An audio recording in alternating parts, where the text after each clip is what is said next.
Sexual offences act, protection of children from sexual offences act, અને આ act 2012 નો છે, એટલે 2012 લખાય છે.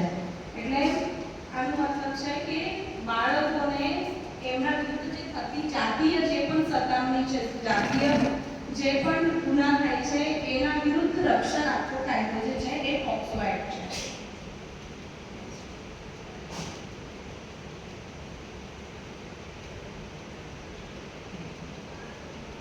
હવે આ કાયદો આપણે શીખીશું એના પહેલા છે ને આપણે એ કાયદાના શું ઉદ્દેશ્ય છે એના વિશે વાત કરી. આ જે કાયદો છે કે આ 18 વર્ષથી નીચે જેટલા પણ બાળકો છે એમના રક્ષણ માટે બનાવ્યું છે. એટલે એમનું રક્ષણ કરવું એ એક ઓબ્જેક્ટિવ એનું ઉદ્દેશ્ય છે આ કાયદાનું. બીજું છે કે આ જે કાયદો છે એ gender neutral and child friendly law છે. જેન્ડર ન્યુટ્રલ એટલે આમાં વિક્ટિમ જે છે એટલે ભોગ બનનાર જે વ્યક્તિ છે એ ભોગ બનનાર વ્યક્તિ એવું જરૂરી નથી કે ભાઈ ફિમેલ જ ચાઇલ્ડ હોવું જોઈએ, કે ભાઈ સ્ત્રી જાતિનું જ બાળક જોઈએ એવું જરૂરી નથી. છોકરો હોય કે છોકરી હોય બંને પણ ભોગ બનનાર તરીકે આમાં બંનેને રક્ષણ આપતો કાયદો છે. એવી જ રીતે આ કાયદામાં જે ભોગ લેનાર એટલે એ જે પરપિટ્રેટર જે હોય એ જે છે એ પણ સ્ત્રી પણ હોઈ શકે, પુરુષ પણ હોઈ શકે. એટલે બાળકની જાતીય સતામણી કોઈ પણ કરે, એટલે પુરુષ કરે કે સ્ત્રી કરે એની સામે રક્ષણ મળે. અને એ જાતીય સતામણી મેલ બાળકની હોય કે ફિમેલ બાળકની હોય, કે છોકરો હોય કે છોકરી હોય, એ બંનેની હોય તો પણ આમાં થઈ શકે. એટલે આ જે કાયદો છે એટલે એનું આ જે કાયદો જે છે જેન્ડર ન્યુટ્રલ છે. એમાં સ્ત્રી પુરુષ ભેદભાવ નથી. એટલે ભોગ બનનાર કે જે ગુનાની કૃત્ય કરનાર બંને પણ, હવે સ્ત્રી હોય કે પુરુષ હોય પણ બંને માટેનો પણ આ કાયદો છે. અને આ જે કાયદો છે બાળક એટલે ચાઇલ્ડ ફ્રેન્ડલી છે. એટલે બાળકોને ચાઇલ્ડ ફ્રેન્ડલી લો છે. એટલે આ બાળકોને જે છે એમનાથી એટલે એ બાળકોને હળીમળીના વાતાવરણમાં કેવી રીતે કરી શકે એના માટે બનાવેલો સ્પેશિયલ કાયદો છે. અને આ જે લો છે એની જે પ્રોસિજર એટલે પ્રક્રિયા જે છે એ બાળકોને રક્ષણ કરતા બાળકોના જે અધિકારો છે એના રક્ષણ માટેની પ્રક્રિયાનો આ કાયદો છે.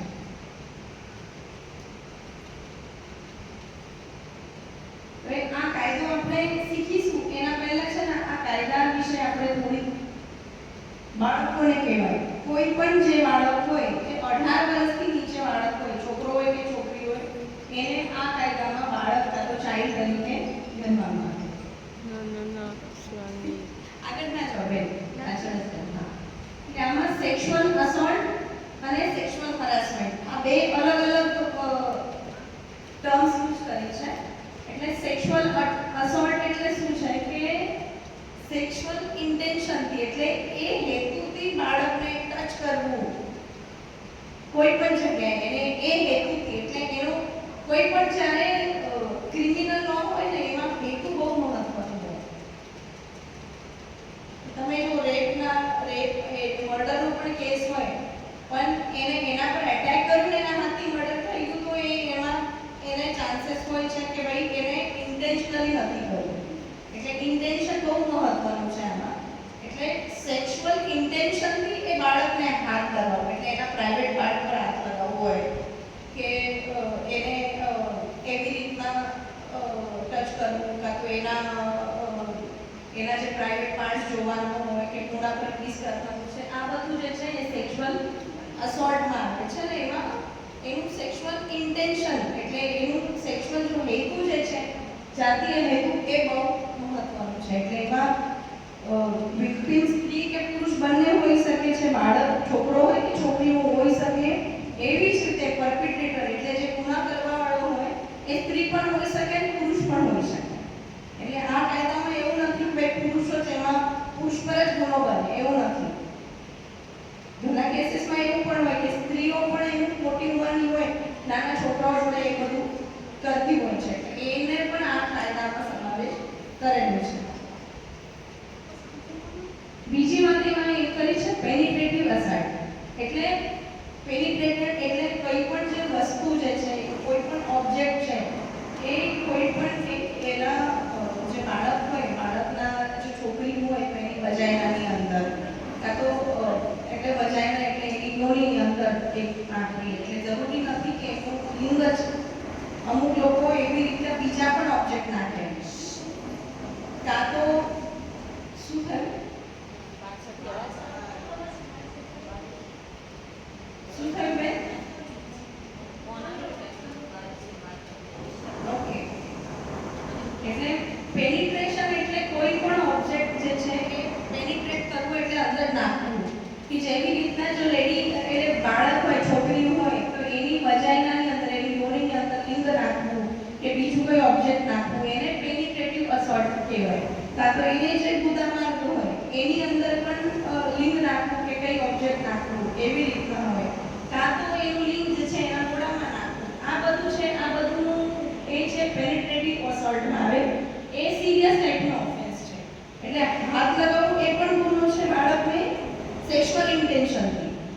કે ભાઈ હાથ લગાવવું કે એને પ્રાઇવેટ પાર્ટમાં કે કંઈ પણ જગ્યાએ એવી ઉદ્દેશથી હાથ લગાવવો, કાં તો એને કિસ કરવું એ ઉદ્દેશથી, કાં તો એના યોનિની એવી રીતે કિસ કરવું કે ભાઈ છોકરો હોય તો એના પેનિસને એવી રીતે એના પ્રાઇવેટ પાર્ટને કિસ કરવું, હાથ એટલે કંઈ પણ રીતે એને અડવું, એ બધું જે છે સેક્સ્યુઅલ અસોલ્ટમાં આવે. અને પેનિટ્રેટિવ અસોલ્ટમાં કોઈ પણ વસ્તુ એમાં પ્રાઇવેટ પાર્ટ્સમાં કે ગોળામાં એને પેનિટ્રેટ કરવું એટલે અંદર ઘૂસેડવું, એ એમાં છે કે એના માટે સિરિયસ ઓફેન્સ છે, એના માટે સજા વધારે છે.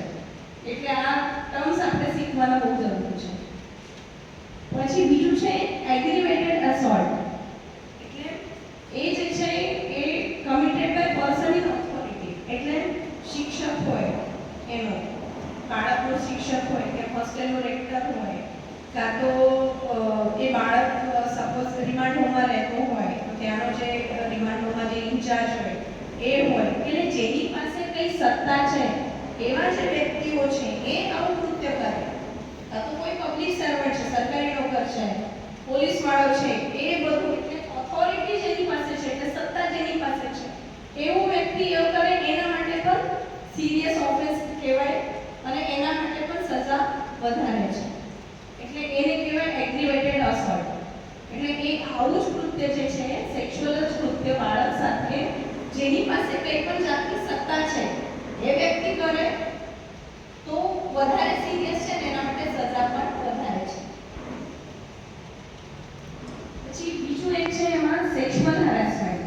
કે એવા કંઈ એને શબ્દો બોલવા કે ભાઈ એના લિંગ વિશે કે સેક્સ વિશે એવા શબ્દો બોલવા, એવા કંઈ ઇશારા કરવા, કાં તો બાળકને એવું ગંદુ કંઈ એટલે ગંદુ કંઈ મોબાઈલમાં બતાવવું, લેપટોપમાં બતાવવું, કાં તો એનું કોઈ પિક્ચર હોય એ બતાવવું, એ બધું છે એ સેક્સ્યુઅલ હરાસમેન્ટમાં આવે છે. પછી બીજું છે કે એબેટમેન્ટ. એટલે એબેટમેન્ટ એટલે એને કોઈ પણ આવું ગુનો કરતું હોય એને જે મદદ કરે એ પણ એટલો જ ગુનેગાર છે. એટલે એ એબેટમેન્ટમાં આવે છે કે આવું કોઈ ગુનો કરતો હોય એને જે પણ મદદ કરે એ બધું આમાં આવી જાય છે. એટલે આ જે ડેફિનેશન તમે સમજશો તો તમને આ કાયદો સમજવું બહુ સહેલું પડશે. એટલે આ મેં બધી વ્યાખ્યાઓ છે એ બધી કીધી.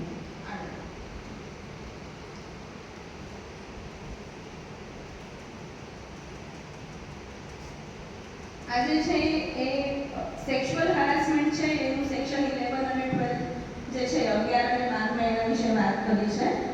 અને એના માટે 3 વર્ષ સુધી સજા અને ફાઇન એટલે એને દંડ છે. દંડ અને 3 વર્ષ સુધીની સજા છે. સેક્સ્યુઅલ હરાસમેન્ટ એટલે બાળકને ગમે તેવી રીતે એવી રીતે ટચ કરવું કે બતાવવું કંઈ એવા માટે સેક્સ્યુઅલ હરાસમેન્ટ કહેવાય. સેક્સ્યુઅલ અસોલ્ટ એટલે બાળકને ટચ કરવું, એના માટે 3 થી 5 વર્ષ સજા અને દંડ એ છે એના માટે. અને એનો કલમ છે 7 અને 8 છે. પેનેટ્રેટિવ અસોલ્ટ છે એમાં 7 વર્ષ કે એને લાઈફ ઇમ્પ્રિઝનમેન્ટ એટલે એને આજીવન કારાવાસ અને 7 વર્ષ સુધીની સજા, કાં તો આજીવન કારાવાસ મિનિમમ 7 વર્ષ એટલે ઓછામાં ઓછા 7 વર્ષ અને આજીવન કારાવાસ સુધીની સજા અને દંડ, કાં તો બંને એવી રીતના છે. અને જેની પાસે સત્તા હોય એ આવું કંઈ કરે તો એને 10 વર્ષ કાં તો એને જન્મઠેપ કાં તો એને ફાંસીની સજા એટલે એવી રીતે એને સજા છે, કેમ કે એની પાસે કઈ સત્તા છે, સત્તાનો દુરુપયોગ કરીને બાળક સાથે આવું કંઈ કરે છે, એટલે વધારે સિરિયસ ઓફેન્સ થયું છે.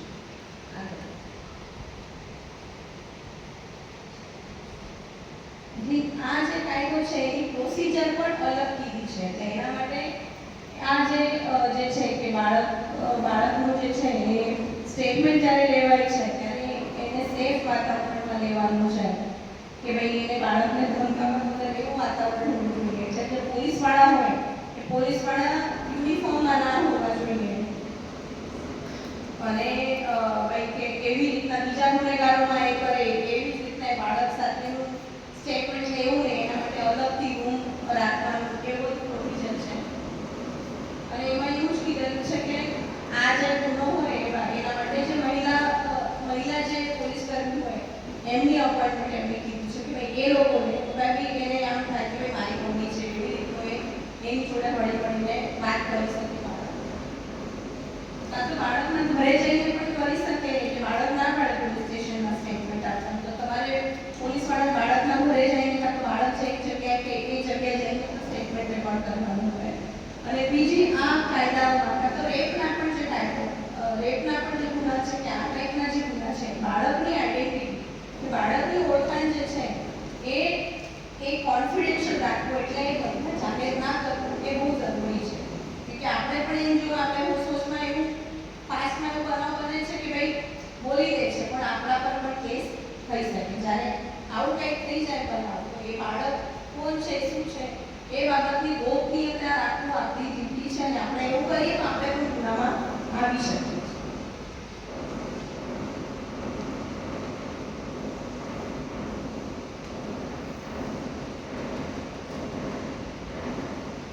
અને આવું જો કોઈ બાળક સાથે જાતીય સતામણી થતી હોય તો એનો રિપોર્ટ કરવું કમ્પલસરી છે, અને જો તમે એનો રિપોર્ટ નહીં કર્યું તો એના માટે પણ સજા છે, 1 વર્ષની જેલ અને 1 વર્ષની જેલ એટલે કેદની સજા અને દંડ એવી રીતના સજા પણ છે.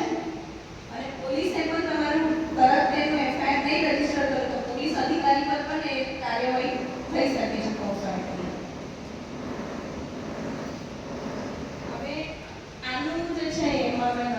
પણ આના માટે જે છે ને એ સ્પેશિયલ કોર્ટ્સ હોય છે, પોક્સો માટે સ્પેશિયલ કોર્ટ્સ હોય છે. એટલે અમુક જે સેશન જજના લેવલના જે જજ હોય, એટલે સત્ર જે ન્યાયાધીશ હોય એના લેવલનું જે જજ હોય કે એડિશનલ ડિસ્ટ્રિક્ટ જજ છે, ડિસ્ટ્રિક્ટ જજના લેવલના જે જજ હોય એ જજ એના માટે અપોઇન્ટ કરેલા હોય, અને એ કોર્ટમાં ખાલી પોક્સોના જ કેસ ચાલે, અને એ કેસમાં રોજે કાં તો 1-2 દિવસના અંતરે એવી રીતના સુનાવણી થઈને એમાં ઝડપી ન્યાય બાળકને મળે એના માટે અલગથી કોર્ટ છે. એની જે પ્રોસિજર છે બાળકને ત્યાં બાળકને સેફ લાગે, કે બાળકને એવું ના લાગવું જોઈએ કે મારા વિરુદ્ધ કંઈ થઈ ગયું છે, કે બાળકને બીક લાગે એવા વાતાવરણમાં નહીં, સારા વાતાવરણમાં થવું જોઈએ. અને એ કેસીસમાં એ કેસના રિલેટેડ જ લોકો હોય, જાહેર ના કરે એવી રીતના પોક્સોની કાર્યવાહી એવી રીતના વાતાવરણ રાખવાનું હોય. અને સ્પેશિયલ કોર્ટ્સ પણ એના માટે અપોઇન્ટ કર્યા છે, અને ઝડપી ન્યાય મળે બાળકને એવી રીતના રોજે ચલાવીને પણ આ મેટર પતાવવાનું હોય છે, જજમેન્ટ આપી દેવાનું. હવે આપણે એઝ અ પેરેન્ટલ તમારું શું રોલ છે આ પોક્સોમાં એના વિશે વાત કરીશું. પહેલી રોલ એ છે કે તમારે બાળક સાથે અને એના જે કુટુંબીય છે એ લોકોનો વિશ્વાસ સંપાદન કરવાનો છે, કે બાળકને એવો વિશ્વાસ હોવો જોઈએ કે ભાઈ આ મારું હિત જ મારા હિત માટે જ લડે છે અને મારા છે પોતાના, એવું બાળકનું અને એના જે કુટુંબજન્ય છે એ લોકોનું તમારે વિશ્વાસ મેળવવાનું કે પહેલું કામ છે.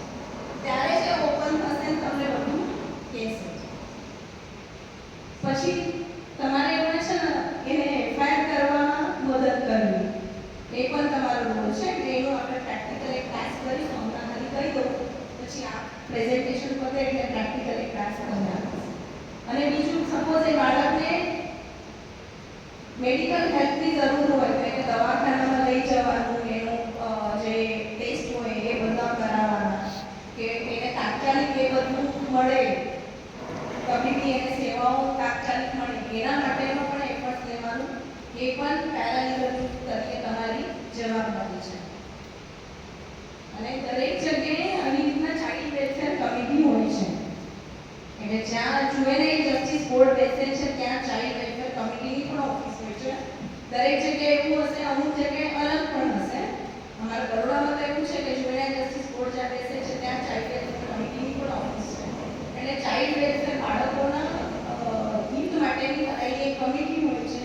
એ કમિટીમાં પણ તમારે રિપોર્ટ કરવાનું, એક કમિટીમાં પણ બાળકને લઈ જવાનું, અને જે પણ મદદ કમિટી તરફથી પણ જે મદદ લેવું હોય એના માટે બાળકને એને કુટુંબીઓને મદદ કરવી, એને એ બધું કામ આપવું છે. અને સૌથી ઇમ્પોર્ટન્ટ છે કે તમારે એ બાળકને અને એના પરિવારજનોને ઇમોશનલી એટલે એને ભાવનાત્મક રીતે તમારે એને મદદ કરવાની છે. એના માટે એને હૂંફ આપવાની કે ભાઈ એને કંઈક એવું એ કરી ગયું તો એને પ્રેરણા લાયક કે એને પ્રેરણા મળે એવું કંઈક શબ્દો બોલીને એનો વિશ્વાસ સંપાદન કરવું, કાં તો એ ગભરાઈ ગયો હોય તો એને એનો આત્મવિશ્વાસ કેવી રીતે વધે કે બોલી શકે એવું બધું કરવાનું તમારું હોય છે. અને સૌથી ઇમ્પોર્ટન્ટ છે કે આવા બધા આ હોય કેસ કે રેપ હોય કે બીજા કયા છેડતીના હોય, આવા બધા કેસમાં જે વ્યક્તિ હોય, ભોગ બનનાર વ્યક્તિ છે, એની જે માહિતી છે એ ગોપનીયતા રાખવી, એટલે તમારા ઘરના લોકોને પણ ખબર ના પડી પડવી. એ આપણું એઝ અ પેરાલીગલ આપણી ડ્યુટી છે. એટલે મેઇન બેનોને કેવું હોય કે ભાઈ આમ તેમ બધે વાતો કરી દે, એટલે એવું બધું કરીશું તો આપણે પણ આપણા ઉપર પણ ગુનો નોંધાઈ શકે અને એમાં તમે જે સંસ્થામાં કામ કરો એ પણ બદનામ થઈ શકે. એટલે એ ગોપનીયતા રાખવી એ બહુ ઇમ્પોર્ટન્ટ છે.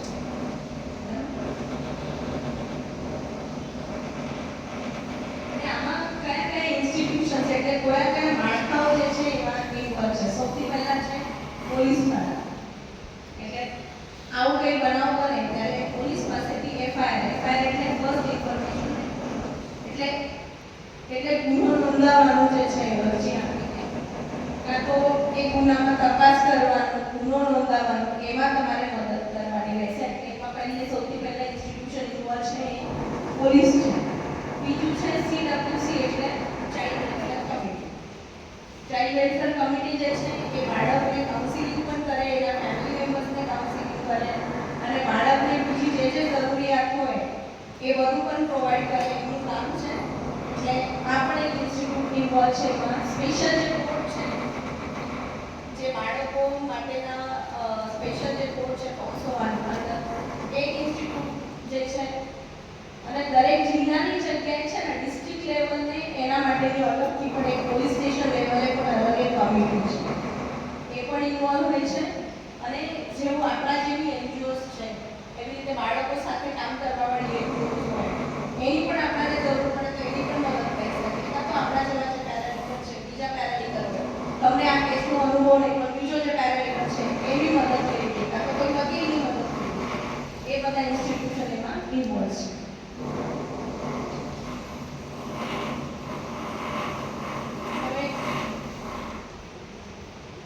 એક તમને હું એક ટાસ્ક આપું છું, એના માટે આપણે છે ને 4 ગ્રુપમાં ડિવાઈડ